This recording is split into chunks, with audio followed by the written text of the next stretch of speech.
Okay, drivers, this will be quick, but this is a case I just want to direct you, those of you who are owner-operators or so-called leased contractors, to a case you should know about, a court case.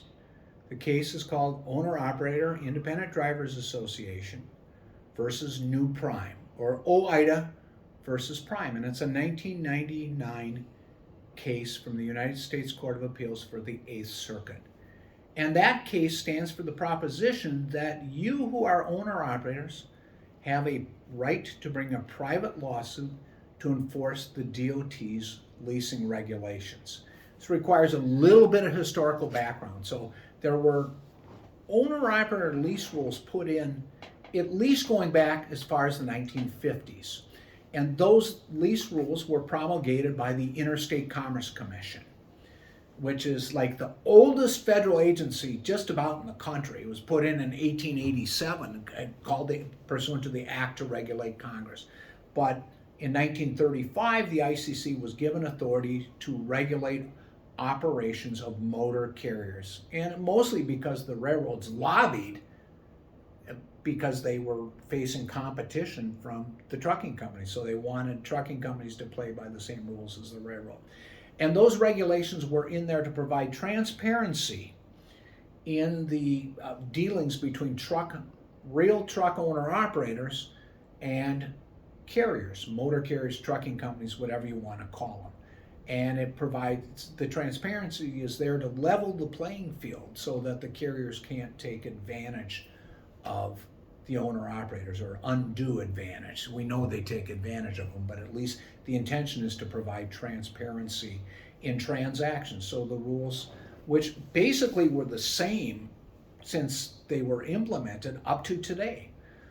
Payment within 15 days of submission of trip paperwork necessary to secure payment, escrow payment within 45 days, documentation to establish the validity of chargebacks, things of those nature were covered by the DOT's leasing rules. Prior, the Interstate Commerce Commission's leasing rules. So the ICC continued to have jurisdiction over owner-operator regulations lease regulations from 1935 until the 1960s, about 1966 or 67, when the Department of Transportation Act is passed, and even after that. So the DOT's leasing rules continued as part of the Interstate Commerce Commission rules. Well, the ICC, through a series of deregulatory measures, ended up losing a lot of its jurisdiction.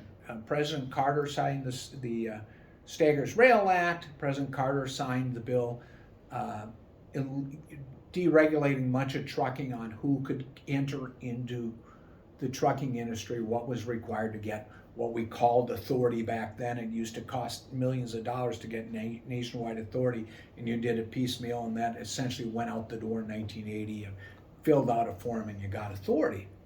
Well, there was big lobbying in the mid-1990s to sunset the ICC.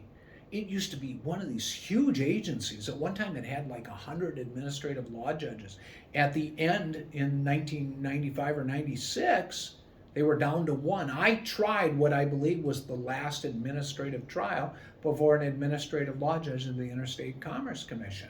And shortly after that, the ICC was sunsetted. Well, when the ICC got sunsetted, it's gone. It's gone. So some of its remaining functions over rail were transferred to a new board called the Surface Transportation Board, which dealt with like railroad abandonment lines, because railroads have historically been regarded as something similar to a public utility. Some of its functions dealing with household goods and disclosures were transferred to the Federal Trade Commission. Safety function of ICC was transferred in 1967 to DOT, but there was still, what do we do with these protections providing transparency in transactions between owner-operators and carriers, like the rules requiring payment within 15 days, the rule requiring the carrier to allow the driver access to see the rate confirmations, things of that nature. So due to some lobbying by OOIDA, and you those of you who are owner-operators should thank OOIDA and should probably be members of OOIDA. The OOIDA lobbied in the ICC Termination Act of 1995, and this came up quickly. I mean, the rumblings to get rid of the ICC, the serious rumblings, ended up on the floor of Congress somewhere around December 5th of 1995, and President Clinton signed the bill sunsetting the ICC. The first president to abolish a federal agency was a Democrat, Bill Clinton, somewhere around December 28th of 1995, and the ICC was gone by about January 10th of 1996 in a matter of days. OOIDA, through its advocacy, was able to turn the publication of get Congress to turn the promulgation of the rules governing owner-operator leases with carriers over to DOT, to what later became the Federal Motor Carrier Safety Administration, and lobbied for a private right of action, which means the ability of somebody injured or seeking by violations of the lease rules, or somebody who is seeking compliance simply through injunction. That was through lobbying. OOIDA got Congress to, in the ICC Sunset Act, to put in a provision that would allow you, Mr. Owner-Operator, to sue to enforce the DOT's regulations relating to the leases between owner-operators and trucking companies. So after this was done, there was, how do we deal with this? This had been in the hands of the ICC for years. ICC got abolished. Will the promulgation of the rules go to FMC, what became Federal Motor Carrier Safety Administration?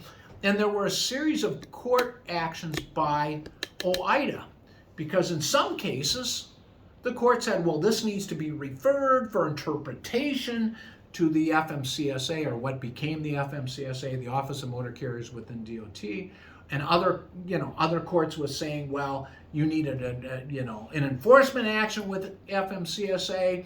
The law was all over the map, even though through OOIDA's lobbying, the statute was pretty clear. It said that an individual injured or aggrieved by a violation of the rules promulgated by the ICC governing FMCSA, governing owner-operators leases, can bring a private right of action.